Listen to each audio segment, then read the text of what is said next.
Hi everyone, कैसे हैं आप लोग। वापस से हम आ चुके हैं अपने pair of linear equations in two variable chapter के फिफ्थ वीडियो में, दैट इज पार्ट 5। ठीक है, ये चैप्टर नंबर 3 है आपके एनसीईआरटी बुक का। इस चैप्टर में अब इस वीडियो में बेसिकली हम बात करने वाले एनसीईआरटी की एक्सरसाइज 3.1 में। ठीक है, एनसीईआरटी जो बुक है आपकी, उसके एक्सरसाइज 3.1 का क्वेश्चन नंबर 1 सॉल्व करेंगे इस वीडियो में। ठीक है, क्वेश्चन नंबर 1 के दो पार्ट हैं, 1 का पार्ट फर्स्ट है और पार्ट सेकंड है। बाकी क्वेश्चन अपने अब अपन नेक्स्ट लेक्चर में डिस्कस करेंगे। ठीक है, तो बिना किसी देरी के शुरुआत करते हैं। हाँ, आगे बढ़ने से पहले एक रिक्वेस्ट है कि वीडियो को लाइक कर देना, चैनल को सब्सक्राइब कर देना, और क्या करना है, वीडियो को शेयर कर देना दोस्तों के साथ। और क्या करना है, पेन पेपर लेके बैठना, ताकि आप साथ साथ में चीज़ों को नोट कर पाओ। और make sure that you have graph paper so that you can solve question on graph paper. Okay, paper को क्वेश्चन को आप नॉर्मल पेन पेपर पे सॉल्व मत करना, ग्राफ पेपर पे बिल्कुल बकायदा पेंसिल और स्केल की हेल्प से सॉल्व करना। ठीक है, तो चलिए फिर बिना किसी देरी के शुरुआत करते हैं आज की वीडियो की। ठीक है, आ जाओ। क्वेश्चन नंबर 1 हमें दे रखा है, form the pair of linear equation in the following problem and find their solutions graphically. ठीक है, 10 स्टूडेंट्स बोल रहे हैं कि मुझे मतलब इनके पहले फॉर्मेशन करना है। जैसे हमें याद है, हमने लास्ट लेक्चर में फॉर्मेशन करा था इक्वेशन, क्या बोलते हैं उसका, वो लीनियर इक्वेशन का हमने फॉर्मेशन करा था। ठीक है, तो देखो यहाँ भी कैसे फॉर्म करेंगे। 10 students of class 10 took part in mathematics quiz. ठीक है, 10 स्टूडेंट हैं क्लास 10 के जिन्होंने मैथमेटिक्स के क्विज में पार्टिसिपेट करा है। क्या इतनी बात क्लियर है? क्या इतनी बात क्लियर है? इसमें देखो इंग्लिश भी समझना होगा, क्या लैंग्वेज बोल रहा है, लैंग्वेज को समझना होगा, उसकी भावनाओं को समझनी होगी क्वेश्चन को, और उसे फिर अपने मैथमेटिक्स में फॉर्म करनी होगी। ठीक है, यही तो फर्क है रियल लाइफ में और मैथमेटिक्स में। मैं रियल लाइफ को जब मैथमेटिक्स से जोड़ो तो देखो कितने अच्छे सवाल बनते हैं। ठीक है, अब देखो, if the number of girls is 4 more then the number of boys, बोल रहा है number of girls is 4 more than number of boys, then find the number of boys and girls who took part in the quiz। हमें find क्या करना है, देखो जो find करना है उन्हें x और y मान लो, जो फाइंड करना है उन्हें x और y मान लो। हमें फाइंड क्या करना है, number of boys and number of girls. ठीक है, तो हमने क्या करा, लेट नंबर ऑफ बॉयज, यार दिखाई तो दे रहा है ना ब्लैक कलर का, number of boys equal to x और नंबर ऑफ गर्ल्स जो है वो कितना है, y है। ठीक है, अच्छा देखो हमें फर्स्ट कंडीशन क्या दे रखी है, हमें कंडीशन चेक करना है। सेकंड स्टेप क्या है, कंडीशन चेक करो। फर्स्ट कंडीशन दे रखा है 10 student of class 10 took participate in mathematics quiz, मतलब टोटल स्टूडेंट जो है वो 10 है। इस लाइन से ही पता चल रहा है ना कि टोटल स्टूडेंट जो है वो 10 है। तो क्या मैं बोल सकता हूँ कि बॉयज और गर्ल्स की संख्या को अगर ऐड कर दिया जाए तो वो 10 होंगे, मतलब x plus y equals to 10। क्या मैं बोल सकता हूँ? अगर इतनी बात समझ में आई है तो बोलो हाँ, और जल्दी से लाइक ठोको। ठीक है, अच्छा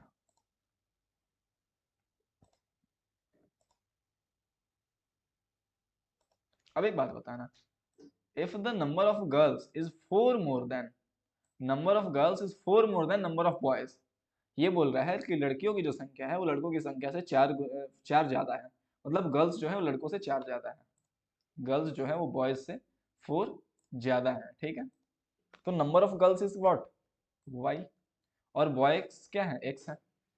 y और x यहाँ पे इक्वल नहीं है। y मतलब क्या, गर्ल्स, गर्ल्स जो है वो बॉयज से 4 ज्यादा है, मतलब गर्ल्स जो है और बॉयज जो है, गर्ल्स ज्यादा है बॉयज कम है, सीधी सी बात है। तो कम को ज्यादा के इक्वल करने के लिए क्या करना पड़ेगा, ऐड करना पड़ेगा कुछ, या बड़ा करना पड़ेगा। बड़ा करने के लिए girls equal to boys plus 4, क्या मैं ऐसे लिख सकता हूँ, ये बात समझ में आई? फिर से देखना, फिर से देखना, फिर से देखना। जो गर्ल्स हैं, यहाँ देखना, यहाँ गर्ल्स हैं, यहाँ बॉयज हैं। गर्ल्स जो है वो 4 मोर देन है boys, number of girls are 4 more than boys. देखो यहाँ पे दे रखा है number of boys, number of girls are 4 more than number of boys. ये देखा, number of girls is 4 more than number of boys. तो नंबर ऑफ गर्ल्स जो है और नंबर ऑफ बॉयज जो है, गर्ल्स जो है वो ज्यादा है, बॉयज जो है वो कम है। तो कम को ज्यादा करने के लिए क्या करेंगे, कुछ ऐड करेंगे, कुछ मल्टीप्लाई करेंगे। ऐड करना है, कितना ऐड करना है, जितना कम है। कितना कम है, 4 कम है, लड़के 4 कम है ना, तो 4 लड़कों में हमने ऐड कर दिया, लोग गर्ल्स जो है बॉयज के बराबर हो गए। यस और नो? तो इसी तरह से जो y जो है वो x से छोटा है, इसको इक्वेट करने के लिए क्या करेंगे, x में कुछ ऐड करेंगे तभी तो, सॉरी y जो है x से बड़ा है तो x छोटा है, छोटे को बड़ा के इक्वल करने के लिए, छोटे को बड़ा के इक्वल करने के लिए कुछ उसमें ऐड करेंगे, तो यहाँ से एक इक्वेशन आपका दूसरा बन गया। क्या बात समझ में आती है बच्चों, यस और नो? इस तरीके से हमने दो इक्वेशन फॉर्म कर लिए, ठीक है। तो लो इसको हम अच्छे फॉर्मेट में करते थे, x minus y plus 4 equal to 0, और इसको अगर लिख दो अच्छे से ढंग से तो x plus y minus 10 equal to 0। क्या आप इसे सॉल्व कर सकते हो ग्राफिकली, यस और नो? चलो आ जाओ। पहला इक्वेशन क्या रखा है, x plus y minus 10 equal to 0, equation number 1। और दूसरा क्या, इक्वेशन नंबर 2 क्या बोलता है, इक्वेशन नंबर 2 बोलता है x minus y plus 4 equal to 0, ठीक है। आ जाओ, हाँ इसको पहले इसको कर लेते हैं, ठीक है आ जाओ। ये रहा x, ये रहा y, एक बार x को 0 रखो, एक बार y को 0 रखो। जो आपने x को 0 रखा, putting x equal to 0 in equation 2, इसे आपने इक्वेशन 2 मान रखा है, ठीक है, ठीक है।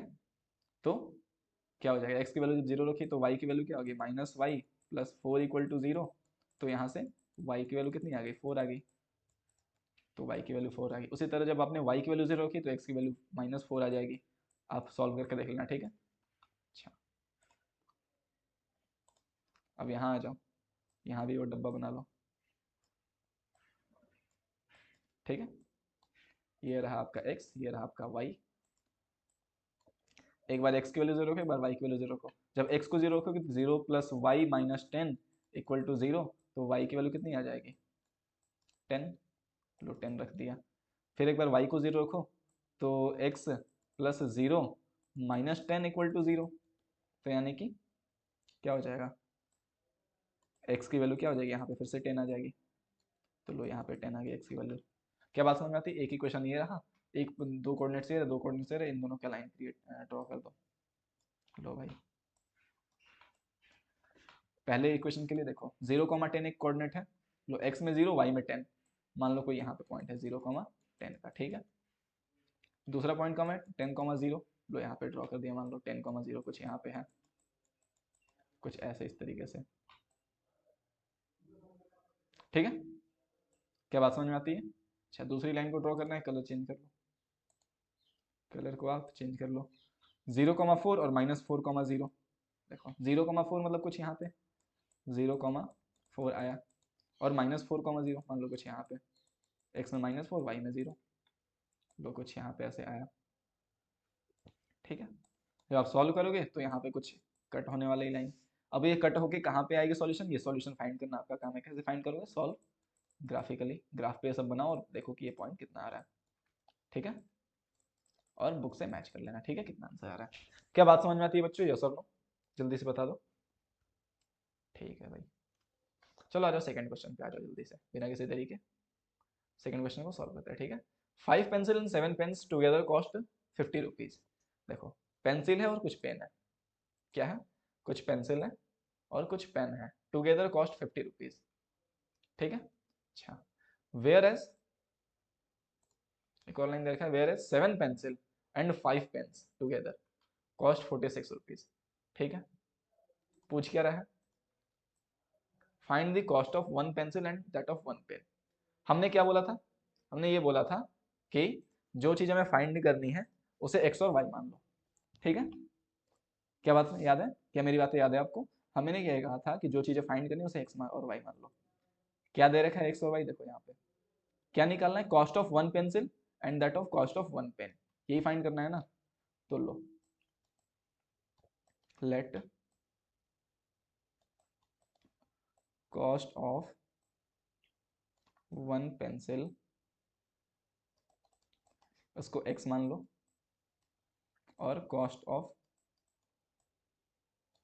वन पेन उसको y रुपीज मान लो, ठीक है। क्या इतनी बात क्लियर है, क्या इतनी बात क्लियर है। अच्छा, अब ये बोल रहा है 5 पेंसिल और 7 pens, what is the cost of 5 pencil, एक पेंसिल का दाम x रुपीज है, तो 5 पेंसिल का कॉस्ट कितना हो जाएगा 5x, ठीक है, एक पेन का कॉस्ट वाई रुपीज है, तो 7 पेन का कॉस्ट कितना हो जाएगा, 7 वाई रुपीज। और इन दोनों को अगर आप कंबाइन करते हो तो ये 40 कितने 50 रुपीज है, सॉरी।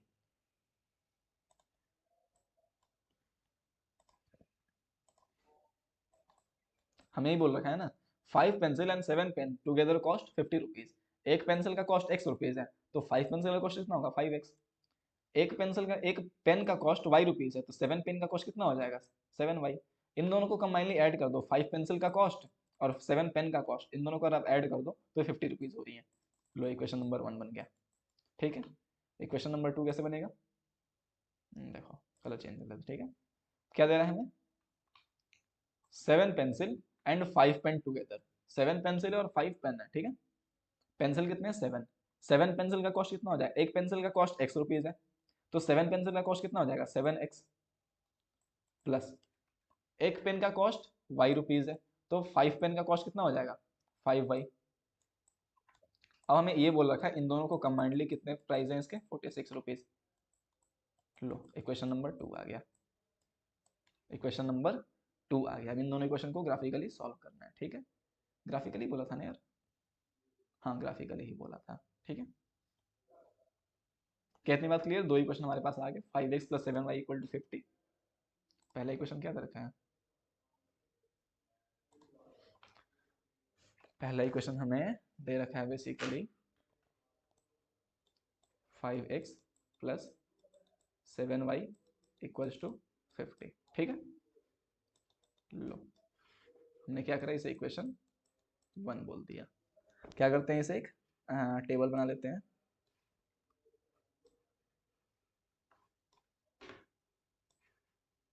ठीक है।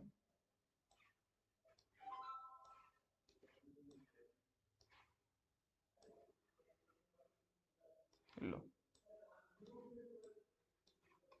एक बार x की वैल्यू 0 रख दो, 0 रखें या कुछ और रखें, चलो इस बार कुछ और रख के रखते हैं। चलो x की वैल्यू ना अपने मन से, अब तुम्हारी मर्जी, ठीक है। x की वैल्यू यहाँ पे 3 रख दो, ठीक है। या चलो इसको सॉल्व करने का थोड़ा अलग मेथड लाते हैं, ऐसे ना, क्योंकि करोगे तो आप सारे फ्रैक्शन में आ जाएंगे, और फ्रैक्शन में आना थोड़ा सा नुकसान का केस होता है। तो देखो कैसे करते हैं इसको, आप क्या करो ना, एक कोई वेरिएबल को दूसरे के टर्म्स में लिख दो। 5x क्या हो जाएगा, 50 - 7y। तो क्या मैं यहां से बोल सकता हूं, x की जो वैल्यू आएगी दैट इज 50 - 7y/5, ठीक है। क्या बात समझ में आती है, क्या बात समझ में आती है बच्चों, यस और नो। अच्छा, अब आप क्या करो, अब आप क्या करो, y की वैल्यू एक बार 5 रख दो। y की वैल्यू अगर आप 5 रखोगे तो क्या होगा, तो x की वैल्यू यहाँ लिख दो, पुटिंग y = 5, लिख देंगे वी गेट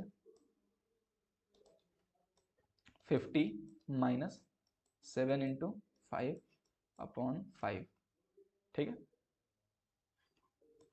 क्या हो जाएगा, 50 - 7 5 कितना होता है, 35/5, विच इज नथिंग बट 50 - 35 कितना होता है, 15 हो जाएगा ना, by 5, which is nothing but 3। तो जो आपने y की वैल्यू 5 रखी तो x की वैल्यू 3 आ गई, ठीक है।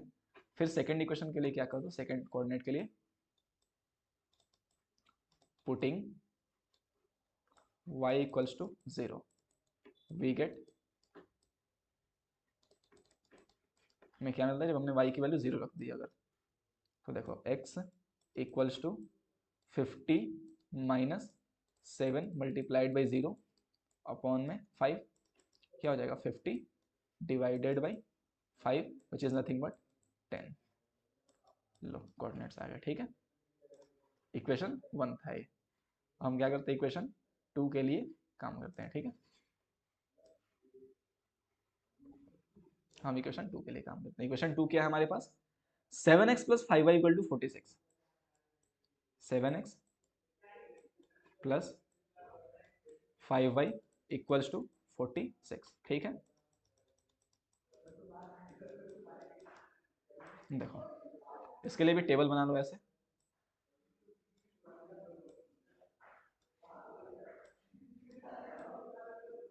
ठीक है, इस तरीके से कुछ लिख लो, यहाँ पर x, यहाँ पर लिख लो y।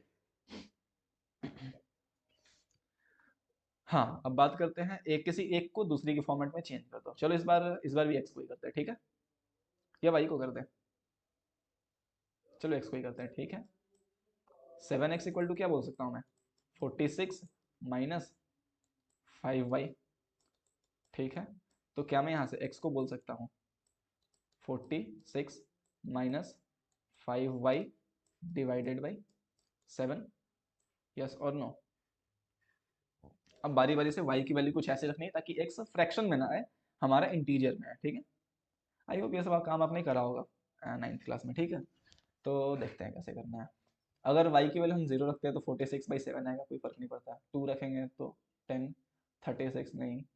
3 रखेंगे 15 मतलब 31 नहीं।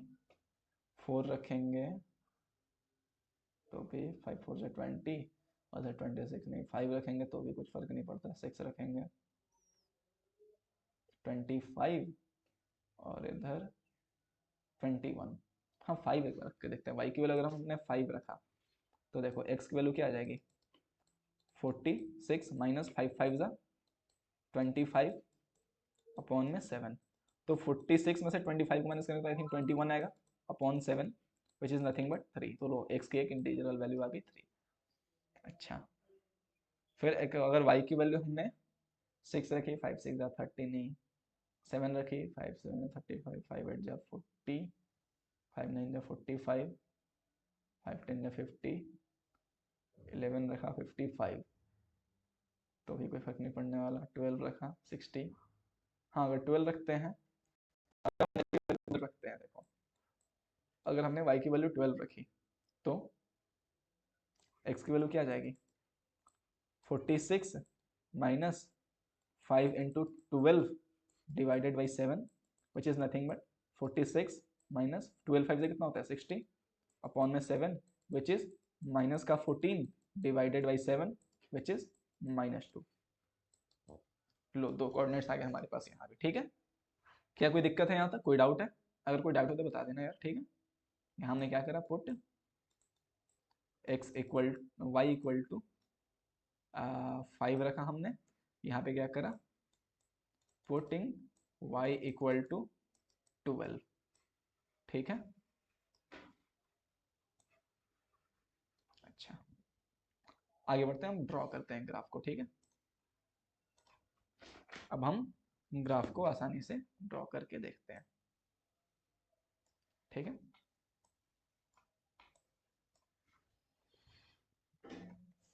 आ जाओ, हमारे पास एक पॉइंट है 3,5, दूसरा है 10,0।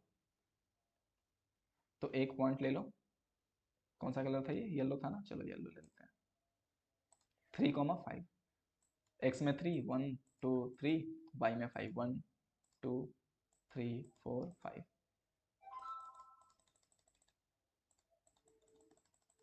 कुछ इस तरीके से यहाँ आने वाला है 3,5, ठीक है।